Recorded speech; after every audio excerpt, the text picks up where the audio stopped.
What is up, everybody, and welcome back to Marvel Mondays. We're doing our MCU review series right now for our Marvel Mondays. If you're new to the series, we're going over Marvel movies or Marvel content in as fast as possible. And release order, not chronological order. I shouldn't say as fast as possible. That's well, important. within 10-15 minutes. Yeah, within 10-15 minutes of the fastest. And today, based on the title of the video you're probably watching, it's Guardians of the Galaxy Volume 1. This makes me feel really old. Yeah.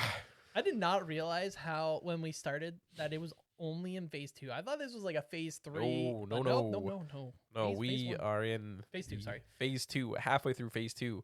IMDb's got an 8 out of 10. Rotten Tomatoes critic score is 91 with an audience score of 92.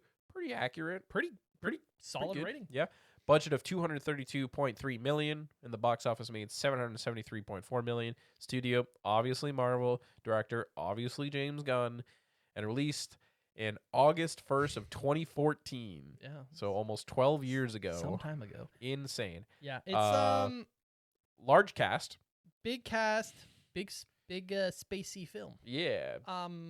Chris Pratt. Star-Lord, Zoe Saldana as Gamora, Vin Diesel as Groot, Bradley Cooper as Rocket, Dave Bautista as Drax, Michael Rooker as Yondu, Sean Gunn as Kraglin, Lee Pace as Ronan, Benicio del Toro as Collector, Karen Killian as Nebula, John C. Reilly as Dev, Glenn Close as Nova Prime, and Josh Brolin as Thanos. All of these characters are somewhat important. Dave Bautista's first big role outside of wrestling? I believe so, yes. This is what put him on the map. Yeah, life-changing role, really. Yeah. I watched him in a movie in theaters a couple weeks ago of this recording, and it's crazy to see how far he's come from this to that. He's great.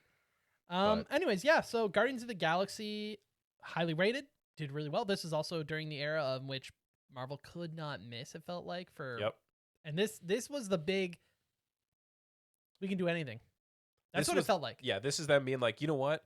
We got a crazy story going on with Captain America. We're going to do something else and see if it sticks. And boy, did it stick. Yeah, people love it. And they loved they loved the whole thing. Yep. Getting into our likes, I didn't put down the general plot. Whoopsie daisies. General plot is we pick up Star-Lord as a kid after his mom passes away, and he is a bad boy and doesn't say bye, which, hey. His mom was dying. It's all right. Everyone handles grief differently, and just a kid, scared, etc. And then gets kidnapped by space pirates. Yeah, the Ravengers. And then we jump to the present day, and somehow he gets arrested, and other people get arrested, and so on and so forth. And the Guardians of the Galaxy are formed after they take down Nathan Fillion, who was the giant blue creature alien dude. Fun fact. He was voiced by Nathan Fillion. Then they escape, and then it's a space adventure, and they try to take down Ronan because, fun fact, there's the Infinity Stone all of a sudden. Yep. Which is it's the first movie that's really starting to like put us in the direction we need to go. Yeah, we've now started. Thor introduced the Infinity Stones briefly. We saw the first one, but really it's just kind of like you're like, well, that was well, I guess third one technically, but you know where it's mentioned, and we're like, okay, yeah, I see where we're going. Because if you watch Avengers, you have no idea the Tesseract or the Scepter we is don't even connected. know if they really knew. Yeah, they don't know did anything. Did they? But now we're just like, okay, we're headed somewhere. We're starting to see that there's more people looking for these. Yes, it's not just a matter of they're there. Yeah, there's people looking for them. Yes, specifically trying to find the orb. Yeah. And obviously it ends up being a thing where they try and collect the orb, and then Ronan ends up grabbing it, smashing into his hammer. We say Nebula. We find out that Ronan is working for a big guy named Thanos, who's also Gamora's dad. He also kind of gives him the finger, and it's like, why do I need you? Yeah. I've got the stone. I got this hammer. He's got the stone. Which he shoves into the hammer. Yeah. And then a dance battle. And then they save the day, and Yondu gets a troll. Literal trolled. He gets trolled. And that's basically the end of the movie. All right. So likes. Goes without saying, music. Easy. Is that your first one? Music for the entire film. Great soundtrack. Music. Space battles. A lot of space fight battles. scenes. Yep. Yeah. Space battles. Really good on-screen chemistry between the cast. Good on-screen chemistry. The comedy is still good. It's a little bit. We're pushing the cringe, but it's a good balance of comedy and adventure. It's very James Gunn. Yes. At this point, it's not too comedy heavy. Like there's a lot of comedy bits, but it almost runs parallel with the adventure. Like the comedy's not taking away. Sense, and it makes sense for the characters. Is the other thing. Like if you throw Cap in here and then put the same comedy that Star-Lord's doing, it won't work. Exactly. But Star-Lord, it works. Yeah. And also, I mean, if anyone had watched Parks and Rec and has seen Chris Pratt, I'm assuming they're like, okay, I'm expecting something funny. Yeah. He's a funny guy. He's actually one of the most serious characters. And biggest dislike, as I usually say in superhero movies, slow motion. There was much slow lot of motion. Yeah. My gosh. I don't know if you have any other dislikes, but that was I have title drop. okay.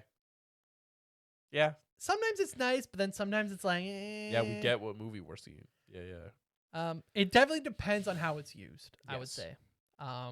But it also goes to show you how many dislikes I had. If I had to put title drop in there, you know that I'm just kind of like, wow. Nitpicking a little bit. Yeah. But yeah, I'd say I also had use of slow-mo. There was A lot. My favorite moment was I put the prison break scene. Same. I got prison scene. And I think the dance battle battles, at the end. That's what I mean. It's the perfect amount of comedy and adventure for the dance battle. And it's ridiculous, but it also kind of so works. well. Yeah. I also have We Are Groot as a favorite moment. Okay, it's really when they come together as a team. They're a family. They're a family. And that's why they got Vin Diesel. Because it's all about family. Exactly. They should have had Groot say that. We are family. We family. We fam. Overall importance of the MCU, introduction to a lot of important characters. Guardians of the Galaxy themselves, Nebula, Thanos, the Collector. Yeah, Thanos' first scene outside of just like teasing him in post-credit scenes. Yep. He actually had real voice line, like proper Josh voice lines. Brolin was officially casted, and we actually then heard him chatting it up with Nebula and Gamora. Yep.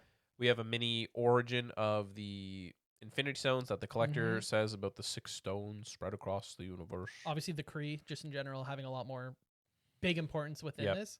Because at this point, missed opportunity in the future. Well, we already had S.H.I.E.L.D., and like Kree is heavily involved in that TV show. Yeah.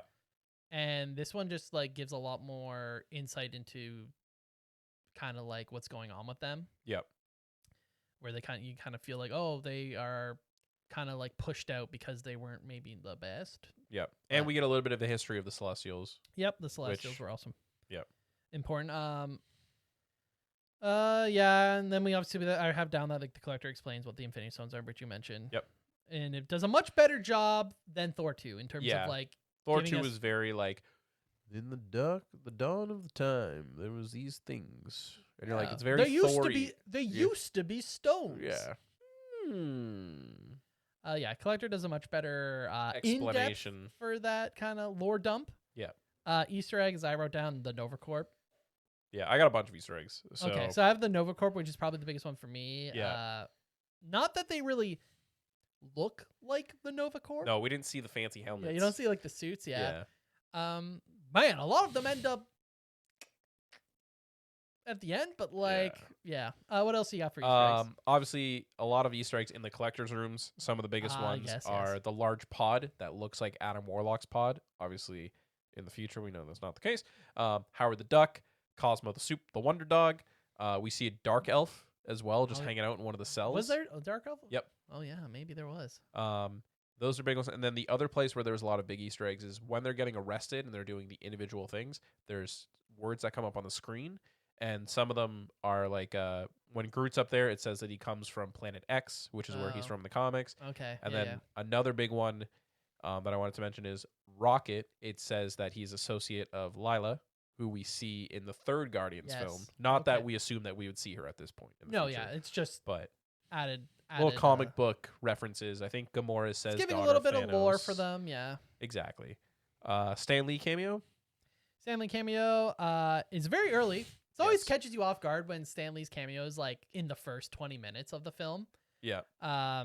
It's Rocket is giving commentary on Xandard looks to be flirting with a young woman. Yes. Yes. Oh dear. And then post-credit scenes, we got Groot is still alive. He's dancing around in the tree, and Drax is. No. The thing about the Guardians of the Galaxy films, probably some of my least favorite post-credit scenes.